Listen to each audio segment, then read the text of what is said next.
Hello everyone, welcome to back my channel.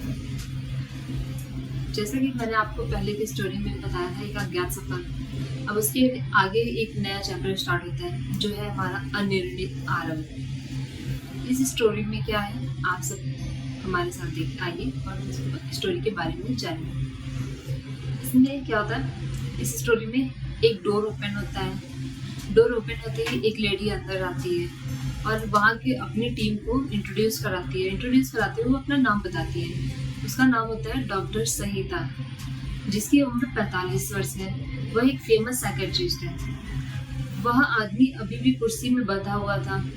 आप लोग जानते हैं वो आदमी कौन था जिसके बारे में हमने पहले बात की हुई है, जो अघोरी था। वह अघोरी है या नहीं है वो अभी हमारा क्लियर नहीं हुआ था स्टोरी में। उसको जानने के लिए इस स्टोरी में आप आइए हमारे साथ। वह आदमी अभी भी कुर्सी से बंधा हुआ था और धीमे धीमे अपनी आंखें खोलता है। आंखें खोलते हुए वो क्या देखता है कि उसके चारों तरफ कुछ लोग खड़े हुए हैं, बट वो उनको क्लियरली नहीं देख पाता कि कौन है क्या है, क्योंकि उसको ड्रग्स दी गई थी जिसकी वजह से उसे कुछ भी क्लियर नहीं दिख रहा होता है। डॉक्टर संहिता उसके सामने आकर के बैठती हैं। डॉक्टर संहिता उसके सामने आकर बैठती है और उसे हिप्नोटाइज करती है, क्योंकि उनके आंखों में सम्मोहित करने की एक शक्ति है जिससे वो लोगों को हिप्नोटाइज करती है और उनसे क्या सच बुलवाती है। तो उस आदमी को देखकर डॉक्टर संहिता को लग रहा था कि ये कोई ना कोई तो सीक्रेट जरूर छिपा रहा है, क्योंकि उसके फेस में ना तो कोई डर दिख रहा था, बल्कि वो तो और भी ज्यादा ब्रेव और कॉन्फिडेंस दिख रहा था। डॉक्टर संहिता इंटेरोगेशन के लिए स्टार्ट ही करती है। उससे पहले ही वह आदमी अपने बारे में उनको बताते हुए बोलता है कि मेरा नाम ओम शास्त्री है। उस आदमी का नाम आपको पता चल ही गया है। वो आदमी अपना नाम क्या बताता है? ओम शास्त्री। डॉक्टर संहिता शॉक्ड हो जाती है और डॉक्टर श्रीनिवासन की तरफ शॉक्ड होकर के डॉक्टर श्रीनिवासन की तरफ देखने लगती है। तभी ओम शास्त्री भी उनकी डॉक्टर निवासन की तरफ देखने लगता है। देखते ही चिल्लाता है, चिन्ना। वहाँ खड़े सभी लोग शॉक हो जाते हैं कि चिन्ना कौन है।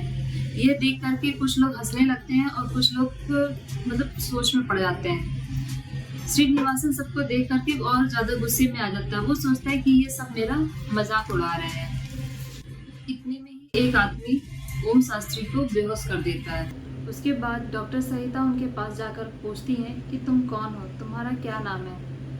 तब वो बताते हैं कि मेरा नाम ओम शास्त्री है। ओम शास्त्री डॉक्टर संहिता ने कहा, उसके बाद डॉक्टर संहिता ऐसा कुछ बताओ जो मुझे नहीं पता हो, क्योंकि मैं जानती हूँ कि तुम्हारा नाम ओम शास्त्री नहीं है बल्कि कुछ और है। तो अपना असली नाम बताएंगे? वो बोलते हैं मुझे याद नहीं है।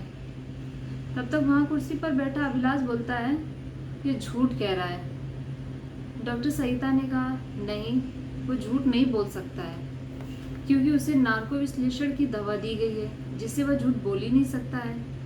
डॉक्टर बत्रा पूरे तर्क को ध्यान से सुनते हैं और समझते हैं, लेकिन उन्हें गुस्सा भी बहुत जल्दी आता है और फिर उसे सम्मोहित कर दिया गया। उसके बाद दोनों लोग ही अभिलाष की तरफ देखने लगे। अभिलाष को देखते ही अभिलाष ने तभी क्या किया, अपने कंधों को झटका और बोला कुछ चीजें तो विज्ञान से भी परे हैं।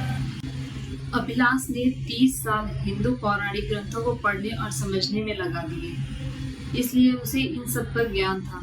वह अंबिकापुर नामक एक छोटे से शहर में राजपुरोहितों के एक ब्राह्मण परिवार का वंशज था, जिसके कारण वहाँ के लोग उसे अंधविश्वासी होकर पूजते थे, देवताओं की तरह पूजते थे, जिसका उसे घमंड होने लगा था, जिसके कारण वह अपनी गलतियों के लिए दूसरों को दोष देना उसके स्वभाव में था।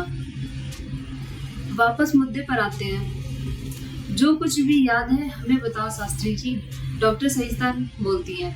शास्त्री ने बोला मुझे बंदा बहादुर याद है। डॉक्टर बत्रा बंदे बहादुर का नाम सुनते ही आश्चर्यचकित हो जाते हैं और पूछते हैं कि कौन है बहादुर और कैसे जानते हैं उसे, कहाँ है।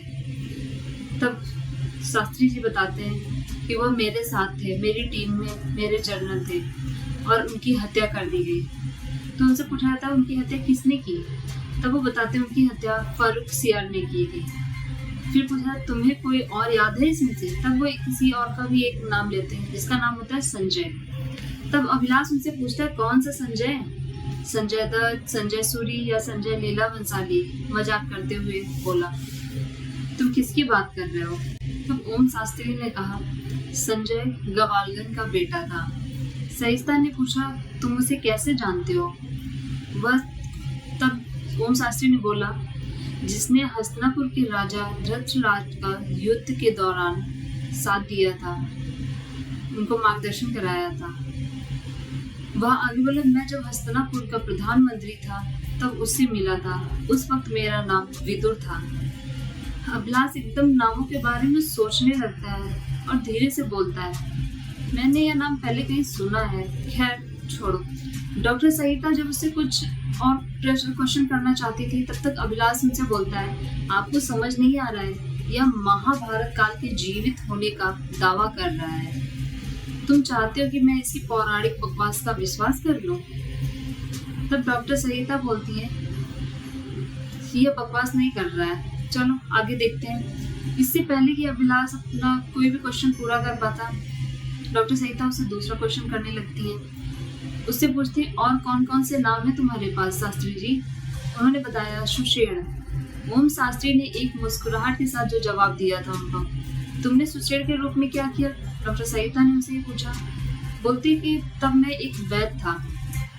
केवल यही नहीं, तुमने और भी किसी नाम का उपयोग किया है? डॉक्टर सहिता उनसे पूछती है। तो उन्होंने बताया, मैं एक बार विष्णुगुप्त भी था। सहिता उनकी बातों को सुनकर हैरान होती है और गुस्से में आती है। फिर पूछती है, अच्छा तो तुमने विष्णुगुप्त रूप में आकर के क्या किया? तब डॉक्टर शास्त्री धीमे से कुछ बड़बड़ाते हुए बोलते हैं, लेकिन वह बात किसी को समझ नहीं आती है। मेरी प्यारी राज फैमिली, इस स्टोरी का राज जानने के लिए मेरे चैनल को सब्सक्राइब कर लो और बेल आइकन बटन को दबा दो, जिससे आगे की स्टोरी का नोटिफिकेशन आपको मिल जाएगा। आपको इस स्टोरी में क्या अच्छा लगा कमेंट करके जरूर बताना। तब तक के लिए राधे राधे।